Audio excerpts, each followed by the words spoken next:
ইন্নাল্লাযীনা আমানু ওয়া আমিলুস সালিহাত লা ইস্তাখলিফান্নাহুম, নিশ্চয় যারা ঈমান আনবে এবং আমলে সালেহ করবে, নেক আমল করবে, লা ইস্তাখলিফান্নাহুম ফিল আরদ, আমি আল্লাহ তাদেরকে জমিনে খেলাফত শাসন কর্তৃত্ব দান করব।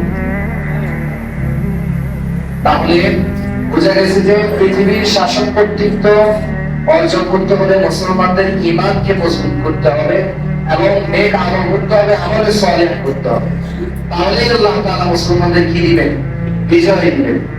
আমরা জানি আফগানিস্তানে 20 বছর পর্যন্ত মুসলমানরা যুদ্ধ করে আল্লাহ পাক তাদেরকে অসংখ্য রক্তের স্রোতধারার বিনিময়ে আল্লাহ পাক আফগানের মুসলমানদেরকে বিশ্বের সবচাইতে শ্রেষ্ঠ ক্ষমতাধর শক্তিধর অস্ত্রে শস্ত্রে সুসজ্জিত, যারা সারা বিশ্বের উপরে প্রভাব বিস্তার করে সেই আমেরিকাকে এমন ধরাশায় করেছেন আল্লাহ।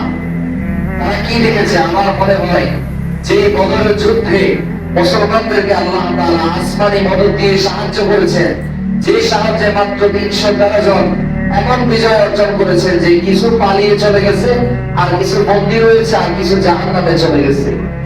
আফগানিস্তানের ওই বিজয় এমন হয়েছে আল্লাহ পাক গায়েবী মদদ দিয়ে আফগানিস্তানের মুজাহিদদেরকে সাহায্য করেছেন।